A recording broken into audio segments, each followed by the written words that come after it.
Hello, welcome to easy class by മൂസിയിലേക്ക് എല്ലാവർക്കും സ്വാഗതം. ഇപ്പം നമ്മൾ ഫസ്റ്റത്തെ മൊഡ്യൂള് എക്കണോമിക്സ് ഫുൾ ആയിക്കാണ്ട് കവർ ചെയ്തല്ലേ. ഇനി നമുക്ക് അതിൽ ക്വസ്റ്റ്യൻ ആൻസറൊക്കെ എന്താ നോക്കാം കേട്ടോ.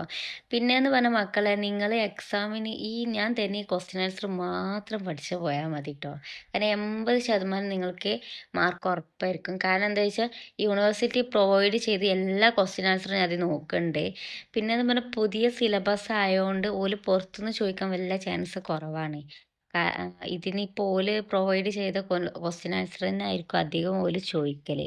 അതുകൊണ്ട് ഇതന്നെ ഫോക്കസ് ചെയ്ത് കണ്ട് പഠിച്ചാൽ മതി കേട്ടോ. ഇനി നമുക്ക് ക്വസ്റ്റ്യൻ ആൻസറിലേക്ക് പോവാം.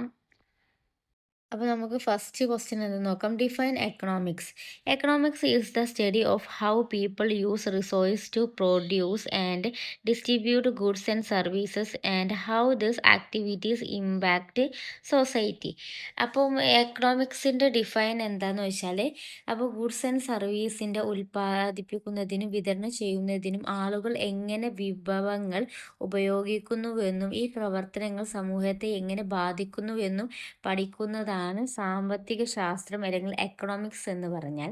നമുക്ക് രണ്ടാമത്തെ ക്വസ്റ്റ്യൻ നോക്കാം. Discuss the subject matter of the wealth definition of economics. എക്കണോമിക്സിൽ വെൽത്ത് ഡെഫിനിഷൻ എന്താണ് വിഷയം എന്ന് നമുക്ക് ചർച്ച ചെയ്യാം. അപ്പോൾ the wealth definition of economics attributed to Adam Smith. അപ്പോൾ ആദം സ്മിത്താണ് വെൽത്ത് ഡെഫിനിഷന് ആട്രിബ്യൂട്ട് ചെയ്തത്. Focus on the production and accumulation of the wealth. അപ്പോൾ മെയിനായി ഫോക്കസ് ചെയ്തത് ഉൽപ്പാദനത്തിനും ശേഖരണത്തിനും വേണ്ടിയാണ് അപ്പോൾ വെൽത്തിനെ ഫോക്കസ് ചെയ്തത്. അക്കോർഡിംഗ് ടു ദിസ് വ്യൂ, ഈ വ്യൂ അനുസരിച്ച് the subject matter of the economics is primarily concerned with how wealth is created, distributed and manage within A society. അപ്പോൾ ഒരു സമൂഹത്തിനുള്ളിൽ സമ്പത്ത് എങ്ങനെ സൃഷ്ടിക്കപ്പെടുന്നു, വിതരണം ചെയ്യുന്നു, കൈകാര്യം ചെയ്യുന്നു എന്നതിനെ കുറിച്ചാണ് അപ്പം സാമ്പത്തിക ശാസ്ത്രത്തിൻ്റെ വിഷയം പ്രാഥമികമായി ബന്ധപ്പെട്ടിരിക്കുന്നത്. അപ്പോൾ it emphasises the role of economic activities in generating material wealth and improving the standard of living. ഭൗതിക സമ്പത്ത് സൃഷ്ടിക്കുന്നതിനും ജീവിത നിലവാരം മെച്ചപ്പെടുത്തുന്നതിനും സാമ്പത്തിക പ്രവർത്തനങ്ങളുടെ പങ്ക് ഇത് അപ്പോൾ ചൂണ്ടിക്കാണിക്കുന്നുണ്ട്. ഇനി നമുക്ക് അടുത്ത ക്വസ്റ്റ്യൻ എന്താ വയ്ക്കാം. Write a note on the welfare definition of the economics. എക്കണോമിക്സിൽ വെൽഫെയർ ഡെഫിനിഷനെ പറ്റി ഒരു നോട്ട് എഴുതാനാണ്. അപ്പോൾ the welfare definition of economics popularised by Alfred മാർഷലെ. അപ്പം എന്താണ് എക്കണോമിക്സിൽ വെൽഫെയർ ഡെഫിനിഷൻ അപ്പം നിർവഹിച്ചത് ആൽഫ്രഡ് മാർഷലെയാണ്. സാമ്പത്തിക ശാസ്ത്രം ക്ഷേമത്തെയും കുറിച്ചുള്ള പഠനമാണ് എന്ന ആശയത്തെ കേന്ദ്രീകരിക്കുന്നു. അപ്പോൾ എന്താണ് മെയിൻ ഫോക്കസ് ചെയ്ത centred on the idea that economics is the study of human welfare and wellbeing. This perceptive views economic activity as a means to enhance individual and social welfare, focusing on how resources and goods improve people's quality of lives and overall happiness. It emphasizes the role of economics in addressing issues like property, health, and living standard. അതായത് അപ്പോൾ വിഭവങ്ങളുടെ വസ്തുക്കളും ജനങ്ങളുടെ ജീവിത നിലവാരവും മൊത്തത്തിലുള്ള സന്തോഷവും എങ്ങനെ മെച്ചപ്പെടുത്തുന്നു എന്നതിൽ ശ്രദ്ധ കേന്ദ്രീകരിച്ച് വ്യക്തിപരവും സാമൂഹികവുമായ അപ്പോൾ വെൽഫെയർ മെച്ചപ്പെടുത്തുന്നതിനുള്ള ഒരു മാർഗമായി ഈ വീക്ഷണം സാമ്പത്തിക പ്രവർത്തനത്തെ അപ്പം കാട്ടിത്തരുന്നു. ദാരിദ്ര്യം, ആരോഗ്യം, ജീവിത നിലവാരം തുടങ്ങിയ പ്രശ്നങ്ങളെ അഭിസംബോധന ചെയ്യുന്നതിൽ സാമ്പത്തിക ശാസ്ത്രത്തിൻ്റെ പങ്ക് ഇത് കാട്ടിത്തരുന്നുണ്ട്. ഇനി അടുത്ത ക്വസ്റ്റ്യൻ ആണ് comment on the scarcity definition of economics. എക്കണോമിക്സിലെ സ്കാർസിറ്റി ഡെഫിനേഷൻ എന്താണെന്ന് വിശദീകരിക്കാനാണ്. The scarcity definition of economics highlights that resource are limited while human wanted are unlimited. അപ്പോൾ സാമ്പത്തിക ശാസ്ത്രത്തിൽ സ്കാർസിറ്റി ഡെഫിനേഷൻ എന്ന് പറയുന്നത് മനുഷ്യൻ്റെ ആവശ്യങ്ങൾ പരിമിതമാണെങ്കിലും വിഭവങ്ങൾ പരിമിതമാണെന്ന് എടുത്തു കാണിക്കുന്നു. അപ്പം this creators the need for അപ്പോൾ choice and trade off making economics the study of how to efficiently allocate this scarcity അപ്പോൾ resources to meet competing need and deserves. അതായത് അപ്പോൾ ഇത് തിരഞ്ഞെടുപ്പുകളുടെയും ട്രേഡ് ഓഫുകളുടെയും ആവശ്യകത സൃഷ്ടിക്കുന്നു. മത്സരിക്കുന്ന ആവശ്യങ്ങളും ആഗ്രഹങ്ങളും നിറവേറ്റുന്നതിനായി ഈ ദുർലഭമായ വിഭവങ്ങൾ എങ്ങനെ കാര്യക്ഷമമായി വിനിയോഗിക്കാം എന്നതിനെക്കുറിച്ചുള്ള പഠനമായി സാമ്പത്തിക ശാസ്ത്രത്തെ മാറ്റുന്നതിന് ഹെൽപ്പ് ചെയ്യുന്നതാണ് സ്കാർസിറ്റി ഡെഫിനിഷൻ എന്ന് പറയുന്നത്. ഇനി നമുക്ക് അടുത്ത ക്വസ്റ്റ്യൻ നോക്കാം. Discuss the subject matter of the growth definition of economics. എക്കണോമിക്സിൽ ഗ്രോത്ത് ഡെഫിനിഷൻ എന്താണെന്ന് നമുക്ക് ചർച്ച ചെയ്യാം. ഇനി നമുക്ക് ആൻസർ എന്താണെന്ന് നോക്കാം. അപ്പോൾ എക്കണോമിക്സിൽ ഗ്രോത്ത് ഡെഫിനിഷൻ നമ്മൾ പറയുന്നത് കാലക്രമേണ സമ്പദ് വ്യവസ്ഥ എങ്ങനെ വികസിക്കുന്നു എന്നതിനെ കേന്ദ്രീകരിക്കുന്നു. ഒരു രാജ്യത്തിൻ്റെ ഗുഡ്സ് ആൻഡ് സർവീസ് ഉൽപ്പാദനത്തിലെ വർധനവിന് ഊന്നൽ നൽകുന്നു. സാങ്കേതിക മുന്നേറ്റങ്ങൾ, നിക്ഷേപം, ഉൽപ്പാദനക്ഷമതയിലെ മെച്ചപ്പെടലുകൾ എന്നിവ പോലുള്ള ദീർഘകാല സാമ്പത്തിക വളർച്ചയെ നയിക്കുന്ന ഘടകങ്ങളെ ഇത് പഠിപ്പിക്കുന്നു. ഒപ്പം ഈ ഘടകങ്ങൾ ഉയരുന്ന ജീവിത നിലവാരത്തിനും മൊത്തത്തിലുള്ള സാമ്പത്തിക വികസനത്തിനും എങ്ങനെ സഹായിക്കുന്നുവെന്ന് പരിശോധിക്കുന്നു. ഇതൊക്കെ നോക്കുന്നതിനെയാണ് ഗ്രോത്ത് ഡെഫിനിഷൻ എന്ന് പറയുന്നത്. ഇനി നമുക്ക് അടുത്ത ക്വസ്റ്റ്യൻ നോക്കാം. അപ്പോൾ examine Amartya Sen's consultations of economics. അപ്പോൾ അമിത സെന്നിൻ്റെ എക്കണോമിക്സിനെ പറ്റിയുള്ള ആശയവൽക്കരണം പരിശോധിക്കാനാണ് പറയുന്നത്. Amartya Sen consultations economics not just as the study of wealth or resource allocations but as a broader analysis of human wellbeing and capabilities.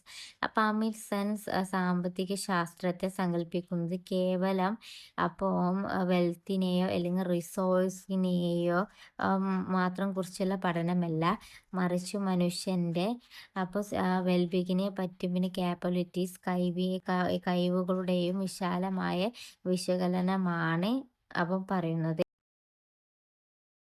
വരുമാനത്തിലോ ഭൗതിക സമ്പത്തിലോ മാത്രം ശ്രദ്ധ കേന്ദ്രീകരിക്കുന്നതിനു പകരം വ്യക്തികളുടെ കഴിവുകളിലും സ്വാതന്ത്ര്യങ്ങളിലും ചെലുത്തുന്ന സ്വാധീനത്തെ അടിസ്ഥാനമാക്കി സാമ്പത്തിക നയങ്ങൾ വിലയിരുത്തേണ്ടതിൻ്റെ പ്രാധാന്യം അദ്ദേഹം ചൂണ്ടിക്കാട്ടി തരുകയായിരുന്നു. സെന്നിൻ്റെ സമീപനം എന്ന് പറയുന്നത് ദാരിദ്ര്യം, അസമത്വം, മനുഷ്യ വികസനം തുടങ്ങിയ പ്രശ്നങ്ങളെ അഭിസംബോധന ചെയ്യുകയും ആളുകൾക്ക് എത്ര നന്നായി പ്രവർത്തിക്കാനും സമൂഹത്തിൽ അവരുടെ കഴിവുകൾ നേടാനും കഴിയുമെന്ന് വിലയിരുത്തുകയും ചെയ്യുകയാണ് ചെയ്തത്. ഇനി 7ാമത്തെ ക്വസ്റ്റ്യൻ ആണ്. List out the basic principle of economics. എക്കണോമിക്സിൻ്റെ ബേസിക് പ്രിൻസിപ്പിൾ എന്തൊക്കെയാണ് നമുക്ക് നോക്കാം. The basic principle of economics include scarcity, അതായത് ക്ഷാമം, ഓപ്പർച്യൂണിറ്റി കോസ്റ്റ്, അവസര ചെലവ്, പിന്നെ സപ്ലൈ ആൻഡ് ഡിമാൻഡ്, വിതരണവും ആവശ്യവും, പിന്നെ മാർജിനൽ അനലൈസിസ്, ഇൻസെൻറ്റീവ്സ്, പ്രോത്സാഹനം, trade off, market efficiency, rule of government, സർക്കാരിൻ്റെ പങ്ക്. ഈ 8 കാര്യങ്ങളാണ് ബേസിക് പ്രിൻസിപ്പിളിൽ ഇൻക്ലൂഡ് ചെയ്തിരിക്കുന്നത്. ഇനി നമുക്ക് അടുത്ത ക്വസ്റ്റ്യൻ നോക്കാം. What do you mean by trade off? അപ്പോൾ ട്രേഡ് ഓഫ് കൊണ്ട് എന്താണ് നിങ്ങൾ ഉദ്ദേശിക്കുന്നത് എന്നാണ് ചോദിക്കുന്നത്.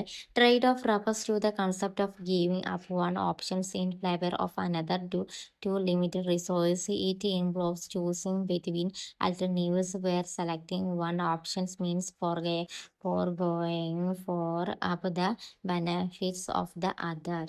പരിമിതമായ വിഭവങ്ങൾ കാരണം ഒരു ഓപ്ഷൻ മറ്റൊന്ന് ആനുകൂല്യമായി ഉപേക്ഷിക്കുക എന്ന ആശയത്തെ ട്രേഡ് ഓഫുകൾ സൂചിപ്പിക്കുന്നു. ഇത്തരം മാർഗങ്ങൾക്കിടെ തിരഞ്ഞെടുക്കുന്നത് ഇതിൽ ഉൾപ്പെടുന്നു. അവിടെ ഒരു ഓപ്ഷൻ തിരഞ്ഞെടുക്കുന്നത് മറ്റൊന്നിൻ്റെ പ്രയോജനങ്ങൾ ഉപേക്ഷിക്കുക എന്നാണ്. അതായത് നമ്മളിപ്പോൾ ഒരു സാധനം നമ്മൾ സെലക്ട് ചെയ്യുമ്പോൾ മറ്റൊന്നിനെ നമ്മൾ ഉപേക്ഷിക്കാണ്ടായിരിക്കും നമ്മൾ സെലക്ട് ചെയ്യുന്നത്. അതിനെയാണ് ട്രേഡ് ഓഫ് കൊണ്ട് ഉദ്ദേശിക്കുന്നത്. How would you different efficient and ഇക്വാലിറ്റിയും എഫിഷ്യൻറ്റും തമ്മിലുള്ള വ്യത്യാസം എന്താണെന്നാണ് ചോദിക്കുന്നത്.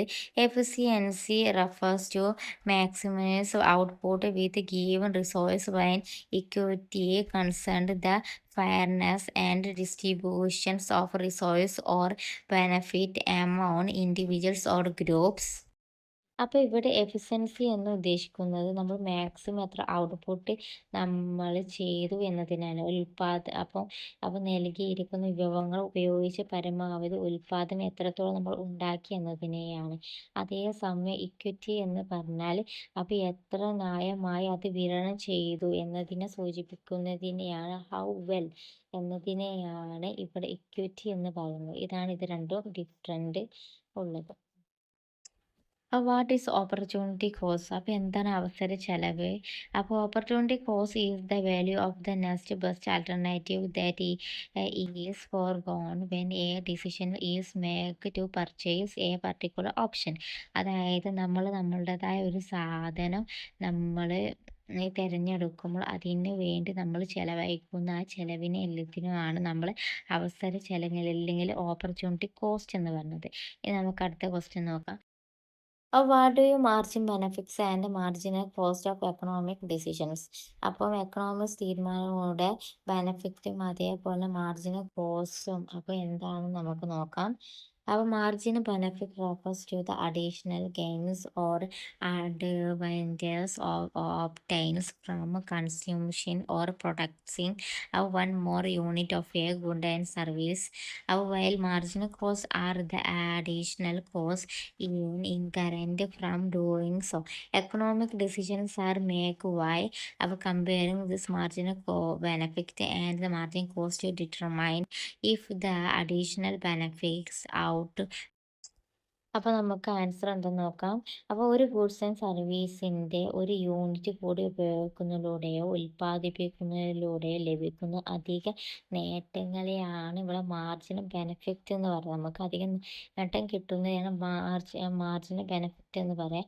മാർജിനൽ കോസ്റ്റ് എന്ന് പറഞ്ഞാൽ നമുക്കതിൽ എത്ര ചിലവായി എന്നതിനെയാണ് നമുക്ക് മാർജിനൽ കോസ്റ്റ് എന്ന് പറയുന്നത്. ഇനി നമുക്ക് അടുത്ത ക്വസ്റ്റ്യൻ നോക്കാം. What are incentives? അപ്പോൾ എന്താണ് പ്രോത്സാഹനങ്ങൾ? Incentives are reward or penalties that motivate individuals to make certain choice or take specific actions. They can be financial, social or moral and are used to influence behaviour. അപ്പോൾ ചില തീരുമാനങ്ങൾ എടുക്കുന്നതിനോ പ്രത്യേക നടപടികൾ കൈക്കൊള്ളുന്നതിനോ വ്യക്തികളെ പ്രേരിപ്പിക്കുന്ന റിവാർഡുകളോ പിഴകളോ ആണ് പ്രോത്സാഹനങ്ങൾ. അവ സാമ്പത്തികമായോ സാമൂഹികമായോ ധാർമ്മികമായോ ആകാം. അപ്പോൾ പെരുമാറ്റത്തെ സ്വാധീനിക്കാൻ ഉപയോഗിക്കുന്നു. അതായത് നമ്മൾ എല്ലാത്തിനും നമ്മൾ ഒന്നെങ്കിൽ റിവാർഡ് ചെയ്യും. അപ്പോൾ ഒരു പ്രോത്സാഹിപ്പിക്കാൻ വേണ്ടി റിവാർഡ് ചെയ്യും, അല്ലെങ്കിൽ എന്തെങ്കിലും പണിഷ്മെൻ്റ് ആയിരിക്കുമല്ലോ നമ്മൾ കൊടുക്കൽ. അപ്പോൾ അങ്ങനെ ആ ഒരു സംഭവത്തെ നമ്മൾ പ്രോത്സാഹിപ്പിക്കുന്നതിനെയാണ് ഇൻസെൻറ്റീവ്സ് എന്ന് പറയുന്നത്. ഇനി നമുക്ക് അടുത്ത ക്വസ്റ്റ്യൻ നോക്കാം.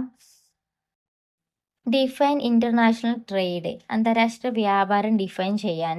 International trade is the exchange of goods and services between countries allowing them to obtain resources, product and technologies that they do not produce domestically. അതായത് രാജ്യങ്ങൾ തമ്മിലുള്ള ഗുഡ്സ് ആൻഡ് സർവീസിൻ്റെ കൈമാറ്റമാണ് അന്താരാഷ്ട്ര വ്യാപാരം. അവർ ആഭ്യന്തരമായി ഉൽപ്പാദിപ്പിക്കാത്ത വിഭവങ്ങൾ, ഉൽപ്പന്നങ്ങൾ, സാങ്കേതിക വിദ്യകൾ എന്നിവ നേടുന്നതിന് അവരെ അനുവദിക്കുന്നു. അപ്പോൾ നമ്മളുടെ രാജ്യങ്ങൾ തമ്മിൽ എടുത്ത് നോക്കുകയാണെങ്കിൽ നമ്മളെക്കാളും അധികം സാധനങ്ങൾ ചെയ്യുന്ന വേറെ രാജ്യങ്ങളുണ്ടാവല്ലേ. അപ്പോൾ അത് തമ്മിൽ അങ്ങോട്ടും ഇങ്ങോട്ടും എക്സ്ചേഞ്ച് ചെയ്യുന്നതിനെയാണ് നമ്മൾ ഇൻ്റർനാഷണൽ ട്രേഡ് എന്ന് പറയുന്നത്. ഇനി നമുക്ക് അടുത്ത ക്വസ്റ്റ്യൻ എന്ന് നോക്കാം. What is the division of labour? അപ്പോൾ എന്താണ് തൊഴിൽ വിഭജനം? അപ്പോൾ തൊഴിൽ വിഭജനം എന്ന് പറഞ്ഞാൽ ഇപ്പം നമ്മൾ ഉണ്ടാക്കാൻ കൊടുക്കുന്ന ഓരോ പ്രൊഡക്റ്റിനും എല്ലാവർക്കും ആ ടാസ്ക് ഡിവൈഡ് ചെയ്ത് കൊടുക്കുന്നതിനെയാണ് നമ്മൾ തൊഴിൽ വിഭജനം അല്ലെങ്കിൽ ഡിവിഷൻ ഓഫ് ലേബർ എന്ന് പറയുന്നത്. ഇത് ആ ഒരു പ്രൊഡക്റ്റിൻ്റെ കാര്യക്ഷമവും അതേപോലെ ഉൽപ്പാദനക്ഷമത വർദ്ധിപ്പിക്കുന്നതാണ്. ഇനി നമുക്ക് അടുത്ത ക്വസ്റ്റ്യൻ എന്താ നോക്കാം. What do you mean by specialisation in production? അപ്പോൾ ഉൽപ്പാദനത്തിലെ സ്പെഷ്യലൈസേഷൻ എന്നതുകൊണ്ട് നിങ്ങൾ എന്താണ് ഉദ്ദേശിക്കുന്നത്. Specialisation in production refers to focusing on a specific task or type of work within the production process to improve efficiency and expertise obtain leading to higher quality and lower cost.